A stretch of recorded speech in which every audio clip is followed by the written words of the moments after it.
Morbius, réalisé par Daniel Esponisa et interprété par Jared Leto, sort mercredi au cinéma. L'histoire d'un docteur atteint d'une maladie rare du sang, et qu'un remède transforme en vampire surpuissant. Morbius fait partie avec Venom, bientôt Kraven et peut-être les Sinister Six, des méchants de Spider-Man portés sur grand écran comme anti-héros mais héros quand même. Si un grand pouvoir implique de grandes responsabilités, un bon super-héros implique souvent une bonne némésis, un bon super-vilain. Comme Batman et le Joker. Le récent Spider-Man, No Way Home avait ramené tous les ennemis de l'homme araignée, voire un peu plus, grâce au multivers, Dr Octopus, le bouffon vert, Electro, le lézard, l'homme sable, et même Venom le temps d'une scène post-générique. Ce dernier a d'ailleurs eu le droit à son propre film avec Tom Hardy en 2010.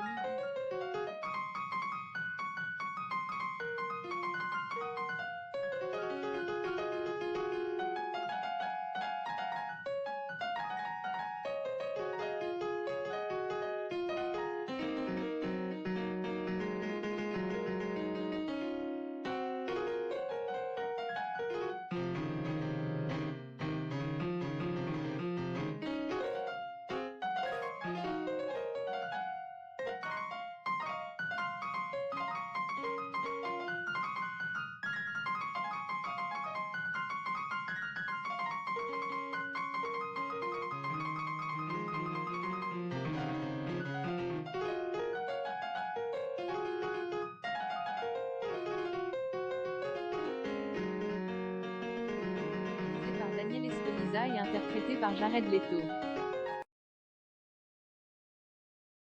Le docteur Michael Morbius est atteint d'une maladie rare du sang, et lorsqu'il croit avoir trouvé un remède, il se transforme en vampire surpuissant mais assoiffé de sang.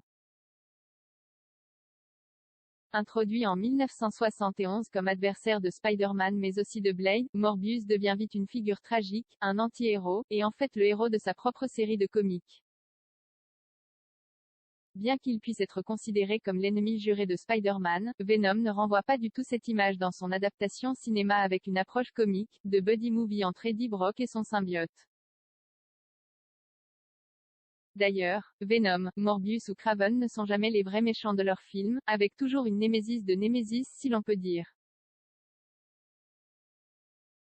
La bande-annonce de Morbius ne vend pas non plus un méchant ou un anti-héros mais une nouvelle légende Marvel.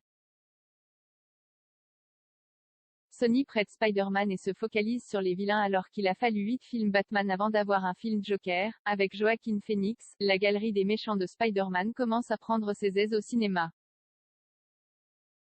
Ils auraient même dû arriver plus tôt en salle. En effet, c'est le moment de rappeler que contrairement aux autres super-héros Marvel, les droits cinéma de Spider-Man n'appartiennent pas à Disney, Marvel Studios mais à Sony.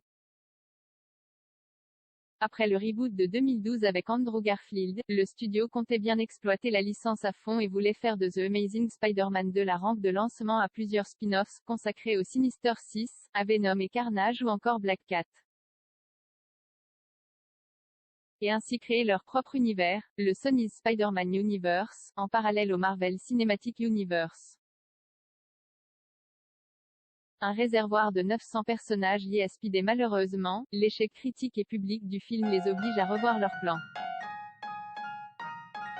Sony décide de prêter Spider-Man à Marvel Studios, et ainsi l'intégrer au MCU, pour redorer son image, et de se focaliser, de leur côté, sur des films solo et indépendants des uns des autres.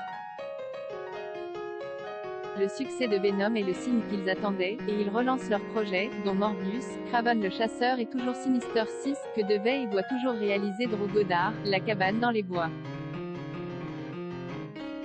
Reste que le multivers est passé par là, et que les SSU et MCU ne sont plus si imperméables l'un de l'autre, comme le prouve Spider-Man, No Way Home, mais aussi Morbius dans une énième et sacro-sainte scène post-générique.